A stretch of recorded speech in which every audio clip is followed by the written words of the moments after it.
शेठ T जे education society संचालित सेठ NKTT वाणिज्य महाविद्यालय आणि शेठ JTT कला महाविद्यालय यांच्या राष्ट्रीय सेवा योजना NSS विभागाच्या वतीनं 30 डिसेंबर 2025 ते 5 जानेवारी 2026 या कालावधीत आरोग्य योग आणि निसर्गोपचार केंद्र जांभळीघर बदलापूर येथे 7 दिवसीय निवासी शिबिराचे आयोजन करण्यात आले आहे। या शिबिरास संस्थेचे अध्यक्ष समाजरत्न डॉक्टर शेठ नानजीबाई खिमजीबाई ठक्कर ठाणावाला यांनी 3 जानेवारी 2025 रोजी भेट दिली।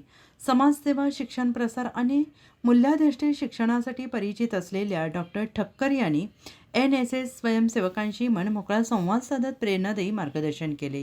या महाविद्यालयाचे प्राचार्य डॉक्टर दिलीप पाटील यांनी विद्यार्थ्यांच्या NSS उपक्रमातील सक्रिय सहभागाबद्दल अभिनंदन केले। तसेच विद्यार्थ्यांनी वाचन संस्कृती जोपासावी, अधिकाधिक पुस्तके वाचावीत आणि महाविद्यालयाच्या ग्रंथालयाचा प्रभावी वापर करावा असे मार्गदर्शन केले। यावेळी उपप्राचार्य डॉक्टर मानोशी बागची आणि IQSC समन्वयक डॉक्टर हिमांशी मनसुकाणी उपस्थित होत्या।